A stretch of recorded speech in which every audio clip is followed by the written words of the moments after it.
The year was 1977. The Pirates had won the state championship against Pershing County in 1975, lost to Lincoln County in region in 1976, and were facing off against the defending state champions Pershing County High School once again. The Pirates were led by head coach Marty Taggart and assistant coaches Gary Batchelor and a young Jeff Keel. The captains of the team were Randall Ozaki and Kevin Bishop. Ozaki would be named to the All-South and All-State first team as a lineman and linebacker and would end up with 57 tackles on the year.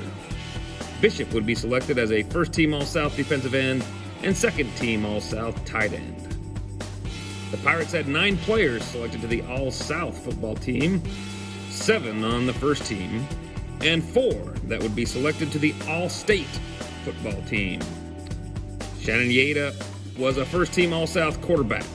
He completed 50 out of his 103 passes for 923 yards. Rod Leavitt, first-team All-South and first-team All-State running back, second-team All-South defensive back. He had 143 carries for 1,086 yards and 21 touchdowns. Mike Lewis was selected second-team All-State and first-team All-South wide receiver, first-team All-South defensive back. He had 20 catches for 466 yards this year to lead the Pirates. Benny Ramos was selected as lineman of the year, first team All-State and first team All-South offensive lineman, second team All-State and first team All-South defensive lineman. He would lead the team with 86 tackles. Gustin, second team All-South offensive lineman, Richard Rice, first-team All-South offensive lineman, and Todd Robison, second-team All-State and second-team All-South center. The coach of the year for 1977 was our very own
Coach Taggart, what do you think of when I say the name Randall Ozaki?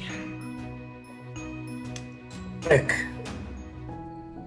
Real quick. He was he was tough. He just worked hard and just, he wasn't that big and whatnot, but he was quick. And Randall was a good young man. He played really hard. And as I've watched his boys through the years, you've seen that they followed just like their father. They played hard. Our coaches that year were Gary Batchelor and head coach Marty Taggart. And they had coached together for several years. This was Marty Taggart's second year as the head coach. They were a good pair of coaches for us. Gary was always calm and he knew how to call plays, and we always had a balanced offense. Marty Taggart was the motivator. He kept things going and moving and kept us up and gave us the desire to work hard and to win a championship game. I concur with what everybody said about Randall. Randall's size, he wasn't the biggest kid out there on the field. He wasn't the quickest kid, but he was fast. Once he got top speed, he was fast, but he wasn't the quickest kid. And I think he was hesitant. He was not quite sure of what he was supposed to do, and that's what worried him all the time. Is going out and making a mistake. He didn't like to make mistakes. And a lot of kids, they deep down inside, they have that fear of making a mistake and letting their team down. And I think that was a little bit of what Randall experienced. Every game before we'd go out, we'd be in the locker room talking about what we needed to do, and you would never see Randall. He would be in where the restrooms are, and he would be throwing up. He would be that nervous. But once we got out on the field, and once the game got going, he just lit it up. All those fears and all those worries and all that trepidation, it just disappeared. And he was like a rocket on a mission. He was going, and he might have made some mistakes, but he made them going 100%. Hi, my name is Rod Leavitt, and Coach Larsen has asked me if I would say a little bit about the 1977 state football game. We played, Moapa Valley played Lovelock. I was a senior on the team at that time. We were coached by Marty Taggart and Gary Batchelor. Marty was the head coach. He coached the defense, and Batch was the offensive coach. And they did really well. They were both great coaches, and they were good and fun, and it was great to have a chance to play for them. Even better to be friends with them later as we got older. Rod Leavitt was a horse. Rod he was kind of deceptive with his speed. He didn't look like he was as fast as he was really moving, but Rod was a horse. He was hard to bring down. He had a good solid base under him, and he would shed tacklers. So Rod ran the four back and did a good job on the counters, and he could turn the end. And we threw some halfback passes with him. Rod could throw the ball too. And I don't know, in that game I didn't see the halfback pass, but during the year we threw halfback passes with Rod because we'd run the sweep with him, suck up the corner, and then we could run Mike Lewis or one of the ends by him and throw the halfback pass. Rod was a good player.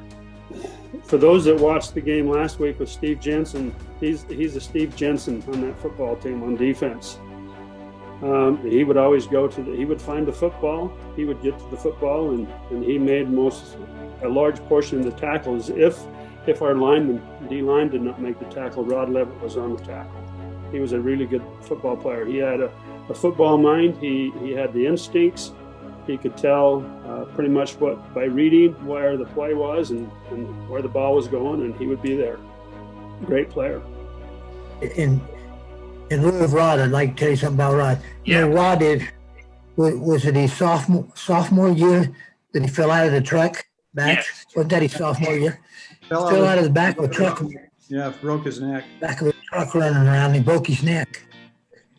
And he spent better part of that year with a brace on with one of them halos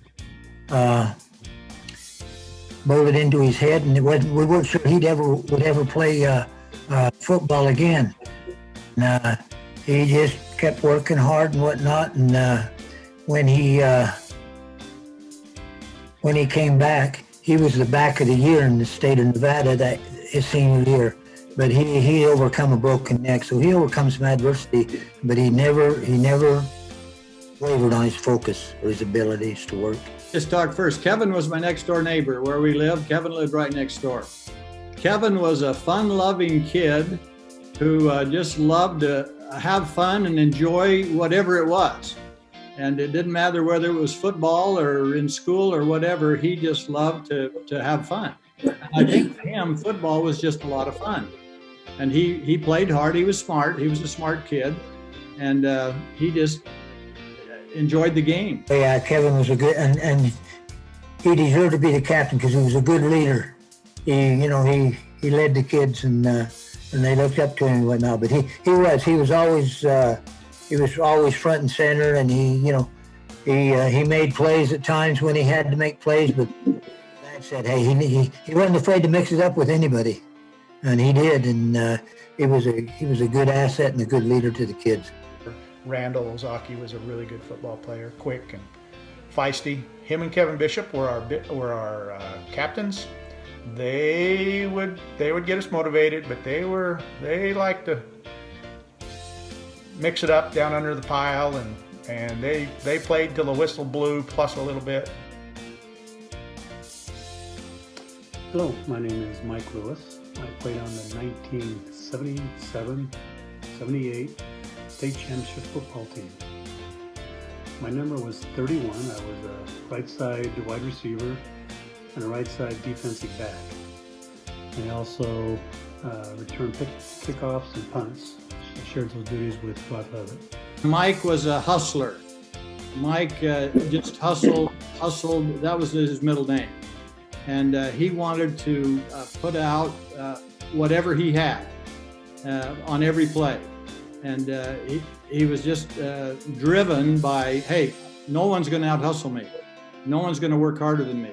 I'm going to fly to the ball. I'm going to run the plays. I'm going to catch the ball. I'm going to dive for the ball.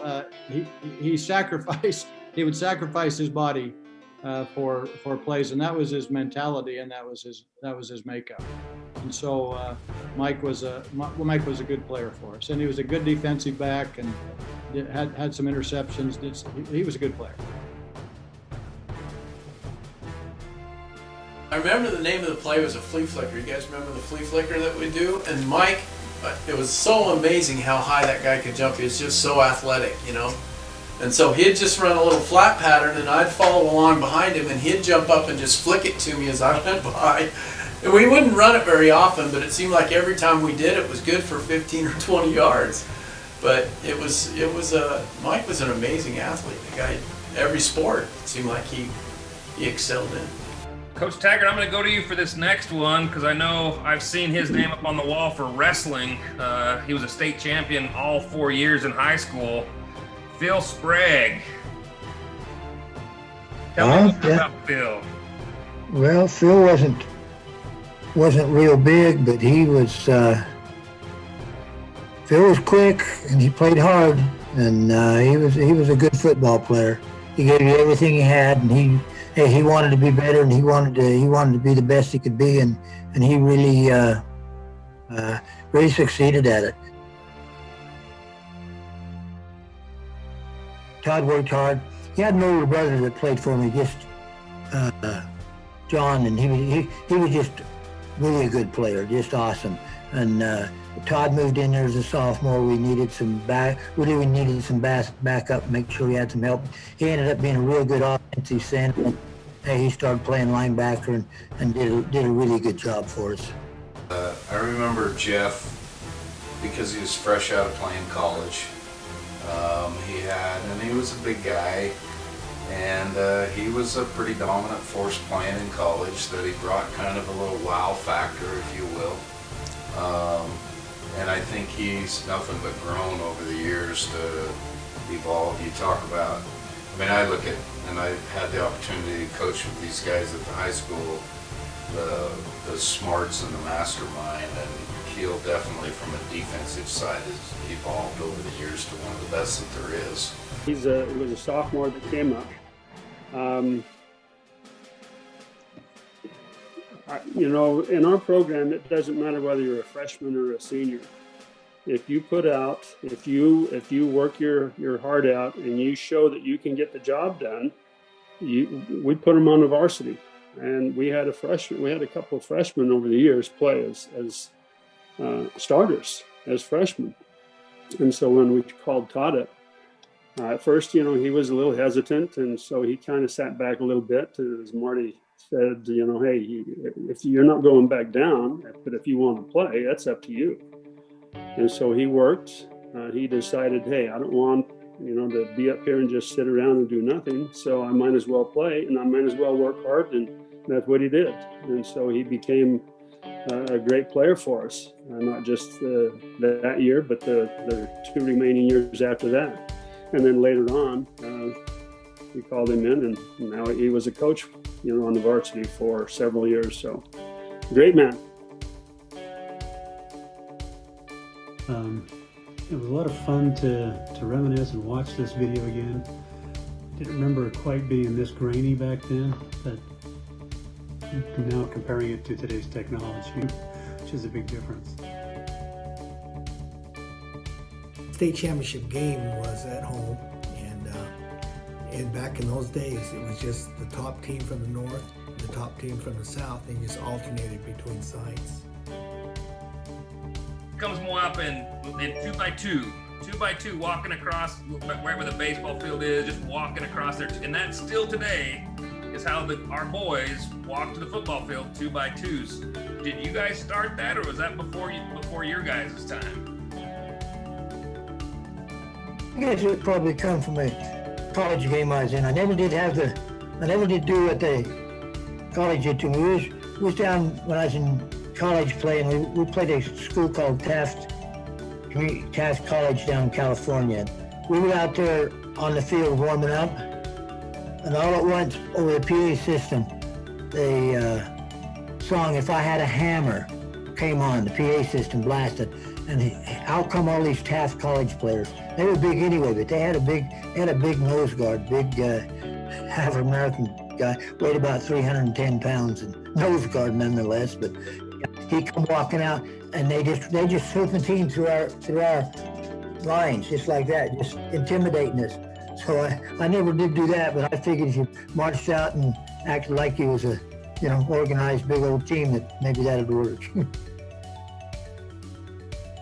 Those of you who might watch the game, which I hope a few do, especially my kids, there was a sign that you ran through, and on it was Mean Machine.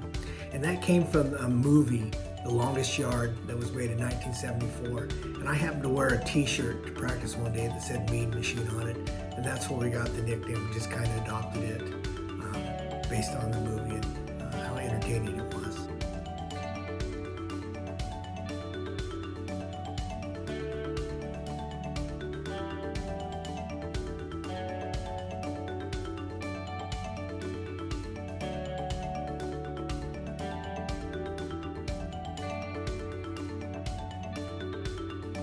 And when we played Lovelock in the state game, we didn't really have film to look at. That wasn't what was big then. We had coaches that would drive up there and watch the game live and take notes. And so what we did know about Lovelock is that they had a quarterback that was mobile. He passed for about 1,400 yards, and they were more of a passing team, but they had a good balanced running attack. And then they had a couple certain plays that they ran that we were told to key on. But other than that, we didn't have a lot of information on them. They were favored to beat us, and they were bigger than us. Ended up that they weren't as fast as we were. They were a little slower, and we were able to use that to our advantage to get outside on them. We had a wonderful running back, Rod Leavitt, who had over 1,000 yards that year. And we had a good young quarterback named Shannon Yeda, who, when we couldn't run, kept us going with the passing game.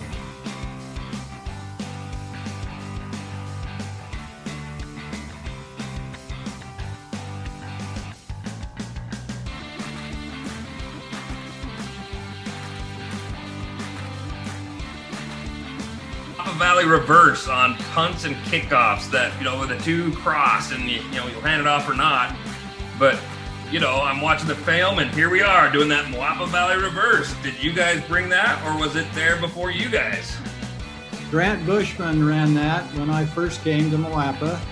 He would always convince the players that if we practiced kickoff and punt returns, we would score 1 or 2 or 3 or 4 touchdowns during the year. And so we would practice building the wall and calling, whether we're going to go right or left, and those beat backs exchanging. And so that was a tradition when I got here, clear back in '64. And Grant Bushman believed in that, and we scored a ton of touchdowns over the years. Yeah.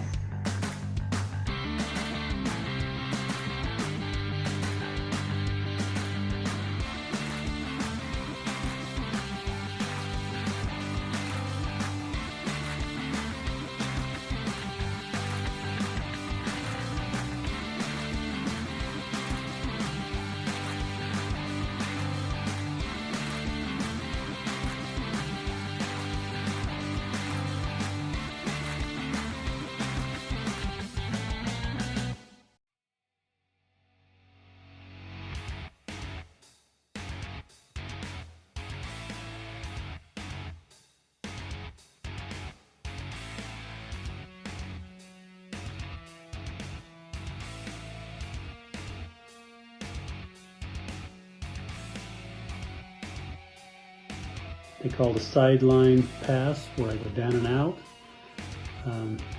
Shannon Yeda threw me a perfect pass, caught it, turned the corner, made my guy miss me, down the sideline, went to cut back in, stepped out of bounds, and then I was nailed out of bounds.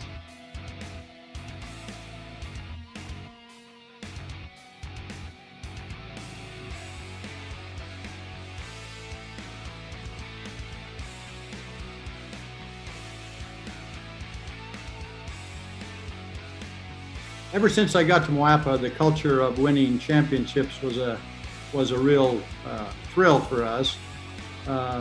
And luckily enough, we won a bunch in the late 60s through there.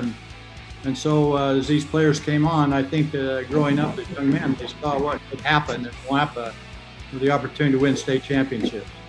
And so that was the culture. That was the culture of the Moapa Valley. And on football, when it was Friday night, we were a smaller community then, and everyone went to games on Friday night. That was the biggest show in town, and the community was strong supporters, and that was it. And so I think the culture of Moapa Valley has always,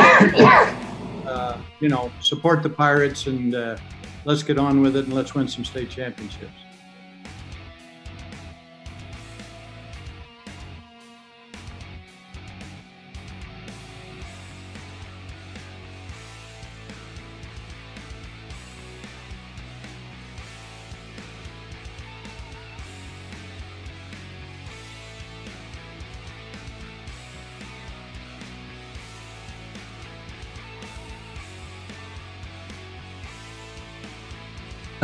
The identity was more of a try to open up a little bit with a split end and a slot back. We did run out of the I formation. I remember that now as I watched the film, and so we ran some counters. But we opened it up. Shannon Yeda, who quarterbacked that team, could throw the ball, and so we gave him an opportunity to throw the ball. We had some quickness. As you saw, we ran around the end quite a bit. We called it a flip play. We pulled a tackle and put it back in motion. We did some of that stuff, and we had done that for a number of years. And we also had some strong tackles. Our tackles could come and open up a hole we called a tackle trap. A tackle trap play. And so we tried to do different things. So that was good. We kind of opened things up.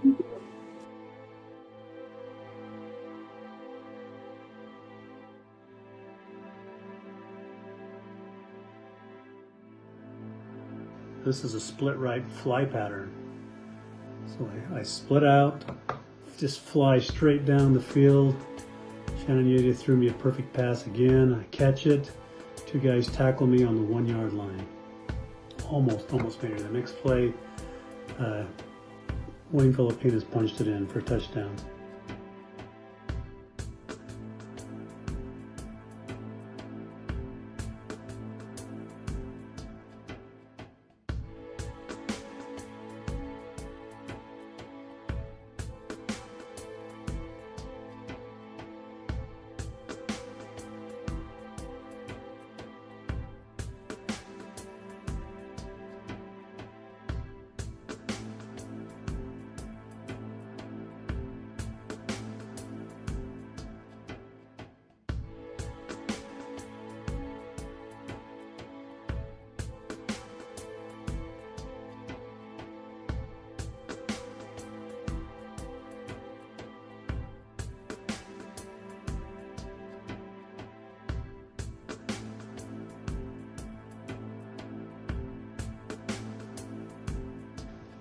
We had a split right sideline go, where I go down and out, and then they fake the pass to me, and then I break deep.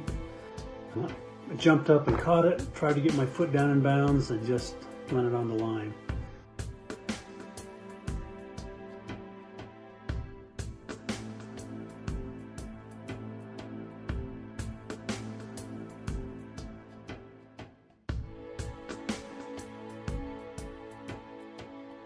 Lovelock did a sweep. I came up from the defensive back position and took his feet out and dropped him for a loss.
Or split right sideline go again.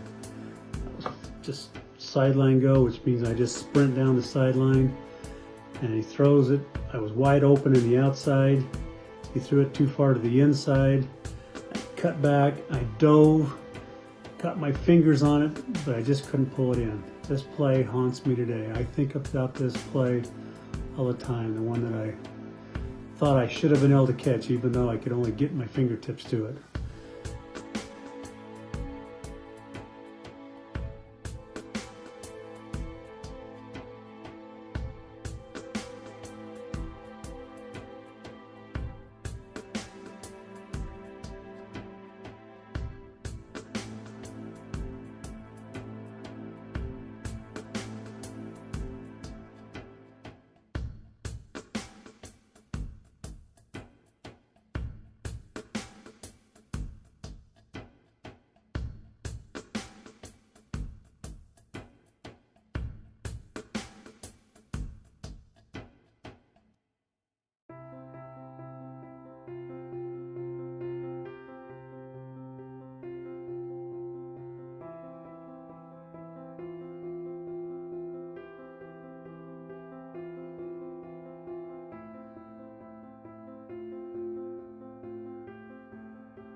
And after the first half, Lovelock just went to strictly almost passing, and we were able to key on that and rush him and sack him and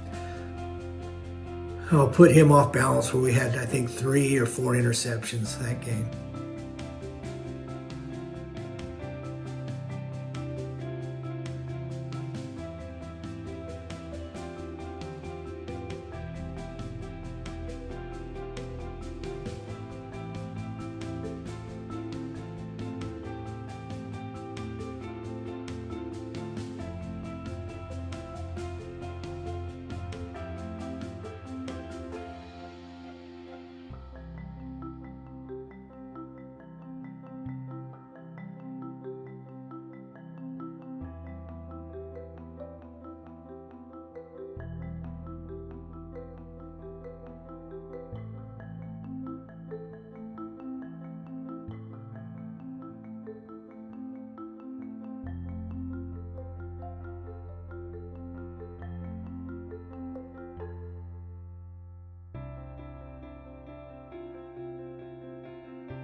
One of the Lovelock defensive ends jumped, came across the line, and Wayne Filipinas just drops him. That was a lot of fun.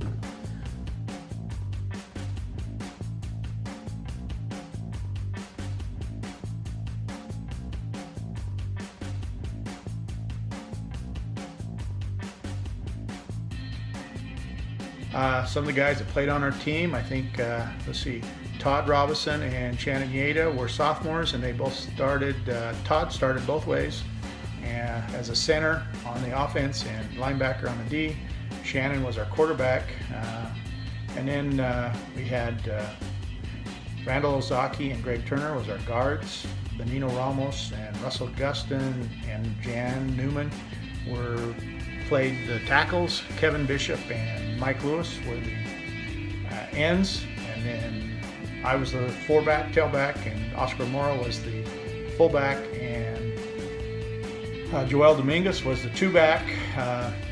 Wayne Filipinas subbed a lot for Oscar at fullback, and Phil Sprague subbed a lot for Joel Dominguez as the two-back. On defense, a lot of us played both ways. Richard Rice was our nose guard. He was a good nose guard. Benino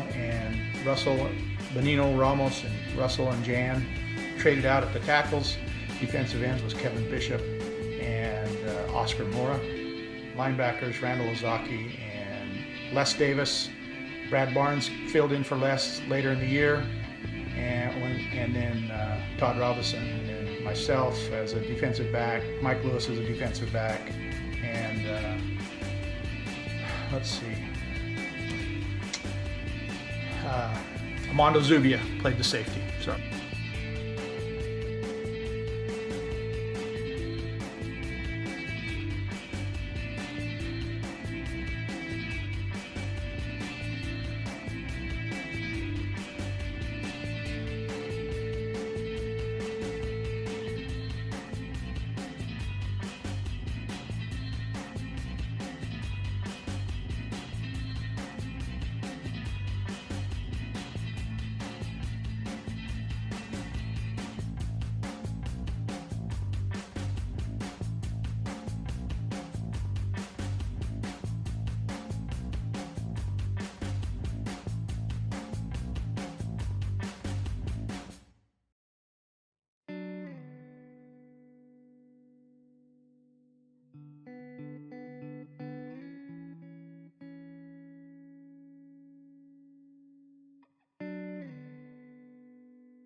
Growing up in Moapa is an expectation that you don't find in a lot of communities. I mean, if you're going to go play sports, give it your all.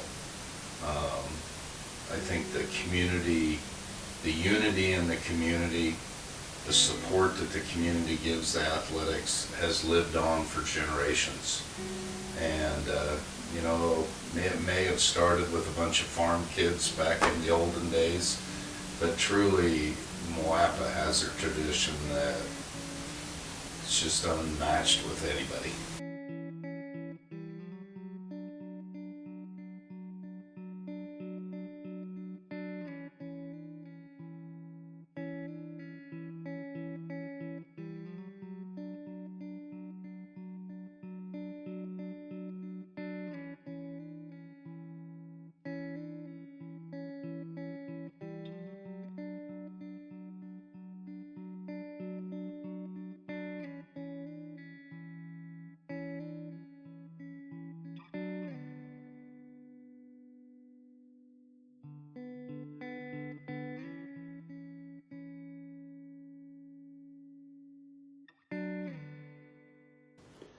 We had 3 touchdowns, Rod Leavitt, Wayne Filipinas, and Joel Dominguez. So it was a lot of fun to watch. Thank you for doing this.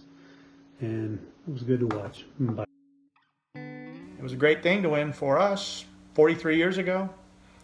Moapa Valley was a wonderful place to grow up. It was a wonderful place to go to school. I still think it's the greatest place in the world. None better. And I'm grateful that I was part of the team and had a chance to play with some of my friends. I'm grateful for those that are putting this together so we can watch it again. And excited to see it on Friday night. We ended up winning the game 18-0 and won our, I don't know what number of state championship game, number that was from Moapa Valley High School. But there's been a great tradition in our valley in football of good coaches, good hardworking players. Some years there's a lot of talent, some of the years there's not as much, but every Moapa football team always works hard. They never give up. And I think that's what we can all take away from this valley and this high school is it taught us a lot of teamwork and perseverance and never giving up. Who was the best team in Moapa Valley history? The team that won the state championship that year. that quells all the arguments. So I'm not sure you can ever compare. I'm not sure you can ever compare teams and the years and the circumstances because things have changed. But the best team is the team that won the state championship that year. I have to agree. I concur. So Hey, I'm sure when you talk to these 77 guys, they're going to let you know that they could whip anybody and they were the best team, but the best team is the team that wins. Well, and they're not invincible. But they were good enough to win it that year. And hey, the guys wearing the Super Bowl ring were the champions. So that's what Yeah, 1977 players, they have a ring. They have a ring and they were the champions. 1995, 1979, 1984, 1992, 95. Yep. And we could go on and on. They all have a ring, so they're all champions. So they were Yes, the they best are. at their game at that time. It's been 43 years ago that they won the state championship. And for them, they probably remember it was just yesterday. And that's what's good about sports. As you remember those things, you get together like we did over at Todd's house. You get together and you can reminisce and talk about those things just as if they were yesterday's game. And that's what makes sports great. So for your kids, I know you've all got kids, and for some of you, you've got grandkids. Teach them that, tell them, hey, you play sports, get in there and have fun and make memories. Those things are what brings happiness and joy to you later on in life. You don't remember much of your English class or your math class or history or whatever, but you'll always remember sports and you'll always have that to go back on and talk about. So good job and congratulations on that win again.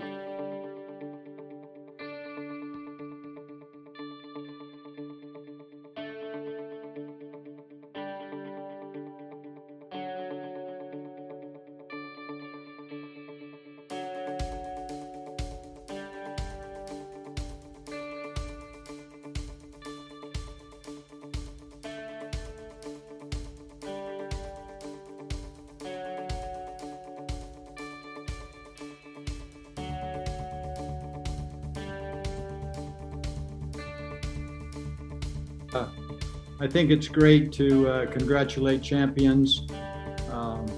Moapa Valley is obviously a special place and will always be a special part of my life. And so I know these young men and now and their families and things have appreciated their years and the experiences they had here. I'm really proud as I see these young men grow up and who they become. We have some great examples of, I think, what sports teaches. It teaches hard work, it teaches commitment, it teaches dedication, and all those things that happen. And so we see this in the lives of these young men. And congratulations on who they've become. High school is sometimes difficult. You know, people, they do their own thing, they have their own agendas, but eventually you have to make choices about who you want to become in life. And this was a group that can be proud of their accomplishments, of who they've become. So congratulations to a great team.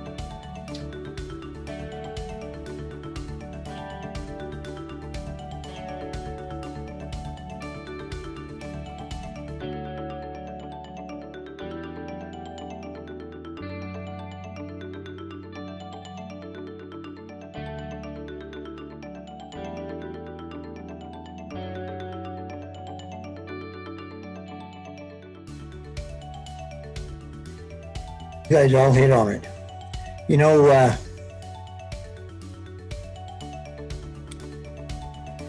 it's hard to talk about the kids, the men now, that gave it all for you, everything they had to make an individual like me to be successful and help them make memories, but how they made me so many memories. Kudos to them. I don't have words that I could say to thank them. You know,